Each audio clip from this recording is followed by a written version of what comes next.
जय हिंद दोस्तों, स्वागत है आपका। आज की क्लास में हम लोग देखने वाले हैं जेटेट 2012 में पूछे गए महत्वपूर्ण प्रश्नों को। आप यहां देख सकते हैं झारखंड शिक्षक पात्रता परीक्षा 16 पेपर 2 यानी 6 to 8 के लिए 2012 में जो क्वेश्चन बना था, ठीक है, उस टॉपिक को आज हम लोग देखेंगे, उस प्रश्नों को देखेंगे। तो आज का टॉपिक है बाल विकास से पूछे गए प्रश्न। तो चलिए स्टार्ट करते हैं। तो पहला सवाल है, बुद्धि क्या है? बुद्धि क्या है? ऑप्शन देख सकते हैं, एक स्वाभाविक मानसिक योग्यता, अंगीकार करने की एक क्षमता, सीखने की एक क्षमता, या ये सभी।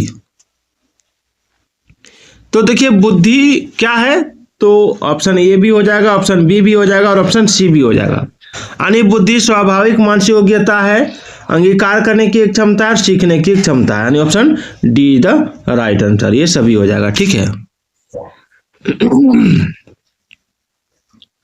अगला है, मनोविज्ञान का आधुनिक अर्थ क्या है? मनोविज्ञान का आधुनिक अर्थ क्या है? मन का अध्ययन, चेतना का अध्ययन, आत्मा का अध्ययन, या बर्ताव का अध्ययन। देखिए मनोविज्ञान का जो आधुनिक अर्थ है वो है मन का अध्ययन। क्या होगा? मन का अध्ययन। अगला, प्रभावी शिक्षण के लिए कार्यक्रम को व्यवस्थित करने का अंतिम कदम कौन सा है? तो प्रभावी शिक्षण के लिए कार्यक्रम को व्यवस्थित करने का अंतिम जो कदम है वो है आपका ऑप्शन बी, मूल्यांकन। चलिए आगे है, डिसलेक्सिया है एक प्रकार का। डिसलेक्सिया क्या है?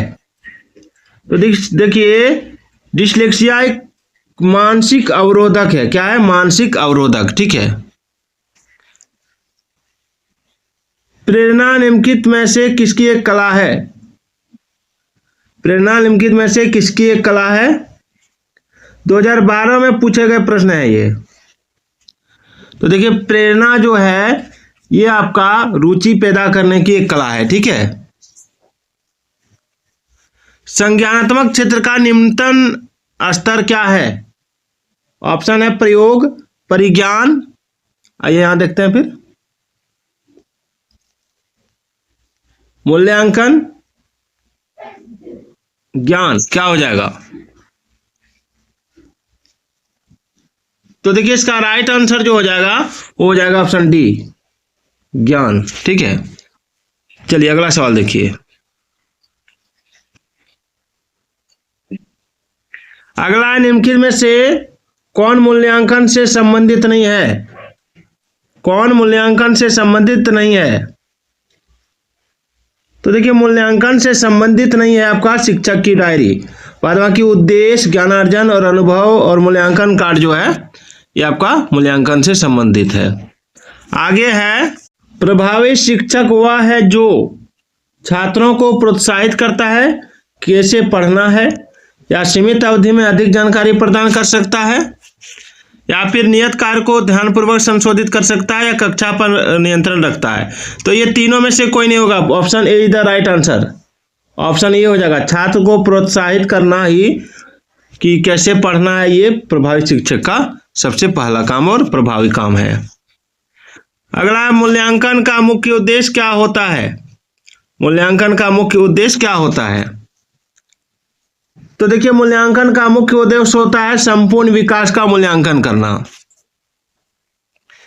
आगे है, सजा का उद्देश्य क्या होता है? सजा का उद्देश्य, तो देखिए सजा का जो उद्देश्य होता है वो होता है गलतियों के बारे में सचेत करना। गलतियों के बारे में सचेत करना। एक बच्चे को शुरुआत में किससे लिखना सिखाया जाता है? एक बच्चे को शुरुआत में किससे लिखना सिखाया जाता है? तो इसका राइट आंसर आप लोग जानते हैं, एक बार कमेंट कर दीजिएगा, ऑप्शन बी हो जाएगा, चौक से। चलिए, किशोर अवस्था। किशोर अवस्था टीन की उम्र किसके बीच होती है? टीनेजर जिसको बोलते हैं।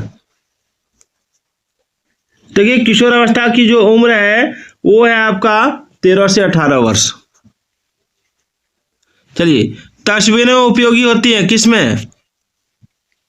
तस्वीरें उपयोगी होती हैं पढ़ने में, रुचि को बढ़ाने में, गुणवत्ता को बढ़ाने में, पदार्थों को बढ़ाने में, या कौशल को बढ़ाने में। तो देखिए तस्वीरें जो होती हैं रुचि को बढ़ाने में उपयोगी होती है। चलिए आगे देखते हैं। अगला है कि निम्नलिखित में से कौन एक उपयुक्तता परीक्षा यानी एप्टीट्यूड टेस्ट का उद्देश्य नहीं है। तो देखिए एप्टीट्यूड टेस्ट का उद्देश्य नहीं है, वो है आपका ऑप्शन डी, शारीरिक आयु की जांच करना। बाद बाकी विश्वास बढ़ाना, सरल रचना, कल्पना की जांच करना, ये एप्टीट्यूड टेस्ट का उद्देश्य है। आगे देखिए, यदि एक नवयुवक शिक्षार्थी किसी विषय में रुचि कम दर्शाता है, ठीक है, तो शिक्षक को क्या करना चाहिए। एक नवयुवक शिक्षार्थी किसी विषय में रुचि कम दर्शाता दिखाई देता है तो शिक्षक को क्या करना चाहिए। तो शिक्षक को उस विषय पर एक रोचक क्रियाकलाप करना है, ठीक है। खेलने देने से नहीं होगा, उसे कुछ देर के लिए सो जाने के लिए भी नहीं करना है, उसे शांतिपूर्वक बैठने को नहीं करना है। आगे गहन पढ़ाई से छात्रों को किस प्रकार के शब्द संग्रह में बढ़ोतरी होती है। गहन पढ़ाई से छात्रों के किस प्रकार के शब्द संग्रह में बढ़ोतरी होती है। तो option C is the right answer, सक्रिय हो जाएगा, सक्रिय। आगे देखिए, बच्चों के विकास के किस चरण के दौरान सृजनात्मकता और कल्पना शक्ति अत्यधिक प्रबल होती है।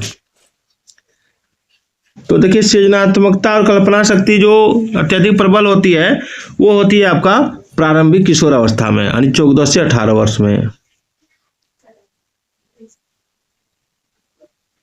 चलिए, एफजी फ्रेंच मेथड का प्रयोग निम्नलिखित में से किसको शिक्षा देने के लिए किया जाता है। एफजी फ्रेंच मेथड का प्रयोग निम्नलिखित में से किसको शिक्षा देने के लिए किया जाता है। तो इसका हो जाएगा बुनियादी गतिविधियों को, ठीक है। एफजी फ्रेंच मेथड का प्रयोग निम्नलिखित में से किसकी शिक्षा देने के लिए किया जाता है। तो बुनियादी गतिविधियों का। चलिए आगे है, कौन सी तथ्योक्ति गेस्टाल्ट सिद्धांत पर आधारित है। कौन सी तथ्योक्ति गेस्टाल्ट सिद्धांत पर आधारित है। तो इसका राइट आंसर होगा ऑप्शन ए, संपूर्ण से अंश की तरफ बढ़ाना। आगे, एक स्कूल का वातावरण कैसा होना चाहिए। एक स्कूल का वातावरण कैसा होना चाहिए। ऑप्शन देखिए, पिछड़ा, प्रगामी, खुशहाल या आनंददायी। तो देखिए जब भी स्कूल का वातावरण होगा तो आनंददायी होना चाहिए, ताकि वहां जाने पर आनंद अनुभव हो। चलिए, क्या करना चाहिए जब एक छात्र कक्षा में ध्यान नहीं देता है। क्या करना चाहिए जब एक छात्र कक्षा में ध्यान नहीं देता है। तो देखिए जब एक छात्र कक्षा में ध्यान नहीं देता है तो उसे कक्षा में विषय के बारे में कुछ रुचिपूर्ण बातें बताना है। वर्ताव को निम्न में से किस रूप में जाना जाता है। तो देखिए वर्ताव को जो जाना जाता है वो जाना जाता है प्रतिक्रियाओं का पुलिंदा को के रूप में। आगे, शिक्षण की कौन सी विधि ज्ञान के अधिकतम प्रयोग को प्रोत्साहित करती है। शिक्षण की कौन सी विधि ज्ञान के अधिकतम प्रयोग को प्रोत्साहित करती है। ऑप्शन ए, समस्या समाधान विधि। आगे, खराब लिखावट का निम्नलिखित में से किसका लेना देना नहीं है। खराब लिखावट का निम्नलिखित में से किसका लेना देना नहीं है। तो देखिए इसमें जो होगा बुद्धि हो जाएगा, ठीक है, बुद्धि का। चलिए, एक सम्मिलित कक्षा से संबद्ध मूल्य कौन सा है। एक सम्मिलित कक्षा से संबद्ध मूल्य कौन सा है। तो ऑप्शन सी हो जाएगा, सहयोग का, ठीक है। चलिए, कक्षा सहयोग करती है। एक पाठ्य योजना है, कौन सी पाठ्य योजना है। तो देखिए पाठ्य योजना जो है वो है आपका ऑप्शन ए, विस्तृत कक्षा शिक्षण योजना। चलिए, शिक्षा प्राप्त करने के किस चरण में एक बच्चा भावपूर्ण समस्याओं और बहुल परिकल्पनाओं को उत्पन्न करने में समर्थ हो जाता है। तो देखिए इसका राइट आंसर जो हो जाएगा वो हो जाएगा आपका ऑप्शन डी, औपचारिक क्रियाएं, ठीक है।